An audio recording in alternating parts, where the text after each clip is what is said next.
Depois, a lei de Ampère pode nos ajudar a calcular o campo magnético de um toroide, um solenoide toroidal. Imagina que você tem um tubo que você dobra e emenda as pontas. Então isso forma uma rosca, né? uma boia, uma forma de boia de câmara de pneu. Isso se chama toroide. Você pode imaginar o solenoide toroidal como um solenoide que você dobrou e juntou as pontas. Você tem o fio enrolado em torno dele assim e você juntou as pontas dele. Qual o campo no interior desse dispositivo? A lei de Ampère nos ajuda a calcular facilmente. Então a gente pode pegar um corte de um solenoide toroidal desse, imaginar a corrente circulando nesse sentido aqui, ó, o I entra por aqui, o fio está enrolado dessa forma, vai por baixo, sai por cima, por baixo, de modo que por dentro aqui do solenoide, na parte interna, a corrente está sempre entrando no quadro, e na parte externa ela está sempre saindo. Como vai ser o campo? Se a gente escolhe uma curva 1 aqui, no interior, aqui no miolo desse solenoide, essa curva não engloba corrente nenhuma, então eu não vou ter campo aqui. Por quê? Porque a lei de Ampère nos diz que a circulação de um campo magnético aqui vai ser igual a μ0 vezes o I englobado pela curva. O englobado pela curva é nulo, logo a circulação do campo aqui é nula, portanto não tem campo aqui. Para a curva 2, essa curva 2 está englobando corrente, ó, toda a corrente que está entrando aqui no quadro.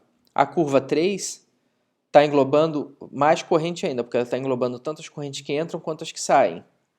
Mas se a gente fizer a soma algébrica, para cada corrente dessas aqui que está entrando, eu tenho uma que está saindo. Por quê? Isso é o mesmo fio que está entrando de um lado e voltando do outro.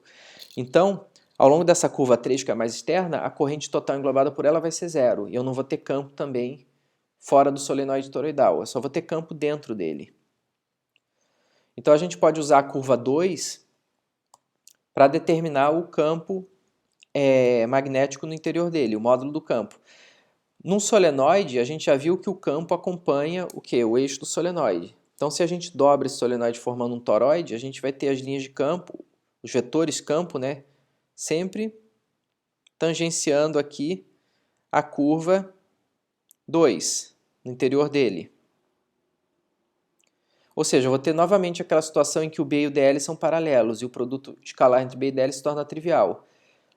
Eu vou ter B DL, o DL vai valer o raio dessa curva C2 no interior do toroide, vezes um ângulo infinitesimal que descreve essa curva, e eu vou ter a integral circulação total igual a 2πRB.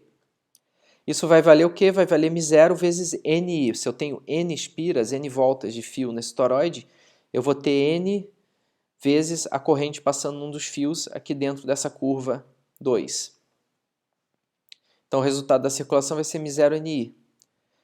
E assim eu tiro que o B no interior vai ser μ0 NI sobre 2πr. Um módulo extremamente fácil de calcular esse módulo de campo pela lei de Ampère, enquanto pela lei de Biot-Savart isso envolveria uma integração bem complicada, devido à forma desse objeto. E se eu tiver um plano ou uma folha infinita de corrente? Imagina que eu tenha um plano condutor, uma folha muito fina e com dimensões laterais muito grandes, tanto que possa ser considerada infinita, essa folha é condutora. E eu tenho corrente circulando dessa forma. Corrente aqui saindo, né, do quadro. Então, por simetria, eu vou ter campo magnético paralelo a esse plano. Por quê? Eu posso quebrar esse plano em pedaços. Imaginar que esses pedaços sejam fios de largura infinitesimal e a gente sabe que cada fiozinho desses vai ter campo, pela regra da mão direita, a corrente saindo do quadro, o campo vai circular em volta do fio. Então, cada pedaço desses vai contribuir um campo assim. Então aqui vai... E aqui eu vou ter assim, assim, assim. Então, por princípio da superposição, todos esses pedaços, se eu considerar segmentos compridos, infinitesimais, empilhados compondo esse plano, todos eles vão contribuir o campo assim. Então eu vou ter campo o quê? Paralelo à folha apontando para baixo de um lado, paralelo à folha apontando para cima do outro.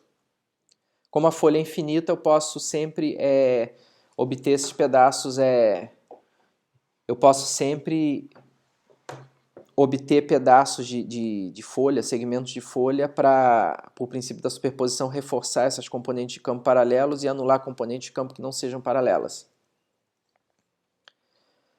Então a gente agora aplica o quê? A lei de Ampère para determinar o módulo desse campo B. A gente escolhe uma curva qualquer aqui retangular, seguindo a simetria da folha, e a circulação de B ao longo dessa curva vai ter que ser igual à corrente englobada pela curva. A corrente englobada pela curva vai ser dada por o quê? Se a gente define uma densidade de corrente por unidade de comprimento nesse plano, ou seja, eu tenho tantos amperes por metro de plano, a gente multiplicando o comprimento aqui dessa curva retangular L pelo J, a gente tem a corrente total englobada pela nossa curva. E μ0 vezes isso é o resultado da circulação. A circulação vai ser o quê? Eu só vou ter contribuições desse lado e desse lado. Esse lado aqui eu vou ter o dl perpendicular a B. Estão formando um ângulo de 90 graus. Então o produto escalar é nulo. E esse lado aqui eu vou ter também dl perpendicular a B. Então esses dois lados não contribuem para a circulação. Ao longo desse lado eu vou ter B paralelo a dl. E ao longo desse lado eu vou ter B paralelo a dl. Então a integral de linha ao longo desse lado vai ser BDL de, digamos, L até 0, e aqui vai ser BDL de 0 até L. E eu vou ter simplesmente B vezes L multiplicado por 2. Cada lado desse vai contribuir BL para a integral de linha total. Eu vou ter 2BL igual a μ0 vezes a densidade de corrente na folha vezes L, ou seja, eu vou ter B igual a μ0 sobre a densidade dividido por 2. E é um campo magnético que tem módulo independente da distância até o plano. Então, essa é a configuração de corrente análoga ao plano infinito uniformemente carregado da eletrostática. No caso da magnetostática, você vai ter uma distribuição dessas produzindo um campo uniforme independente de distância. Claro que isso na prática só vai valer se você tiver uma folha muito grande conduzindo corrente e você estiver muito próximo a essa folha. Essa é outra maneira de se produzir campo uniforme. Uma é o solenoide infinito, ou seja, você trabalhar no miolo, bem no centro de um solenoide muito, muito longo. A outra maneira é você utilizar uma folha de corrente, uma placa muito grande, e trabalhar muito perto da placa. Há outras maneiras mais sofisticadas, como as bobinas de Helmholtz, que eu já mencionei antes.